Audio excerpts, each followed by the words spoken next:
Alright guys, number one, you want to be in semi-good condition. You want to be able to move around from point A to B to C pretty quickly, not having to have a drink or something to eat because you're going to be on your feet a lot. Number two, you're going to want to have your tripods and your monopod already set up at the ceremony before you get there. And you want to have your lights and your light stands already at the reception before you get there. Number three, you want to have at least 2 cameras that share the same native lenses. And number four, you want to make sure that your tripod plates and your monopod plates are all universal. So right there are just the 4 tips that I think you should definitely be aware of. And now I'll kind of elaborate in each one. So what I mean, I think you should be in good condition. Most solo shooters are going to be at the wedding anywhere between 8 to 14 hours with very little time to eat and drink. That's just weddings, they're fast paced, so you have to be in good condition.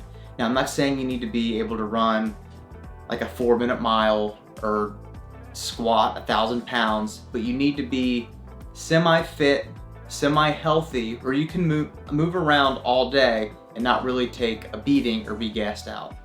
Number two, I think the good thing about having things set up beforehand is it saves a ton of time. So when I go to weddings, I get there about an hour before I tell the couple. Usually I'm there right around the time the makeup artist arrives. The first thing that I do is I take my tripod bag and I set up the ceremony. Now I'm not putting all of my tripods in the exact order or where I know they're gonna be, because I know the photographer is gonna wanna come in there and take some wide shots of the ceremony setup, and that's okay, I totally respect that. So I just take my tripods and I usually put them on the top left or the top right.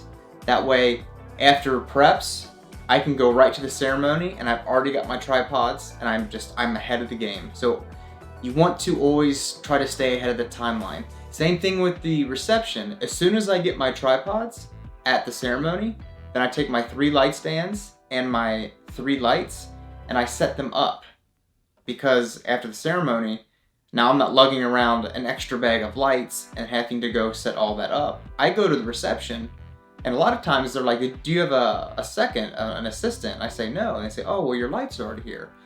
And I'm thinking, yeah, I've preset those up because I know I'm not gonna have a lot of time to kind of mess around with that portion of the day.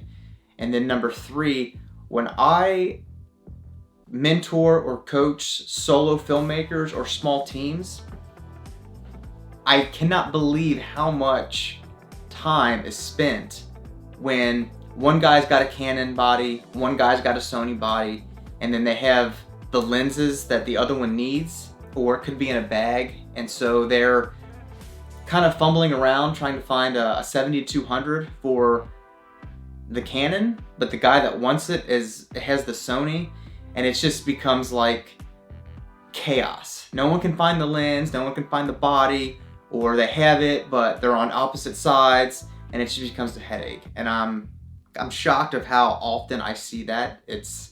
I don't know if someone told them to shoot different bodies, but it's nice to have, if you don't have the identical bodies, it's nice to have at least the same brand where the lenses are going to kind of be universal. And that also goes with what I mentioned with tripod plates and monopod plates.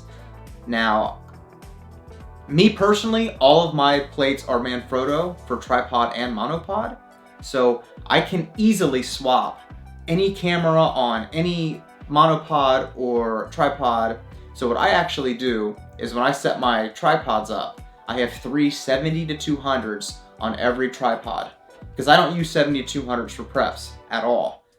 And now what's great about that is the lens will slide right on the tripod with the 70-200 plate. Now sometimes, if, let's say, for example, right after speeches, I have 70-200s all over the place, I take my R6 and I take that off. Now I don't have a plate on my actual R6. So I just take another plate that is compatible, because they're all universal, put it on my R6, and I can take that tripod with the 7200 and be done with it, and then just take my R6 and now put it on a monopod. Now, if for some reason I need to be back on that tripod with the 7200, the 7200 is already on that plate. So you want to make sure that all of your plates and for monopods and tripods are universal, so you can simply swap cameras the entire day. You're not looking for that little tool that I don't actually own, but I know every videographer in the world has that tool.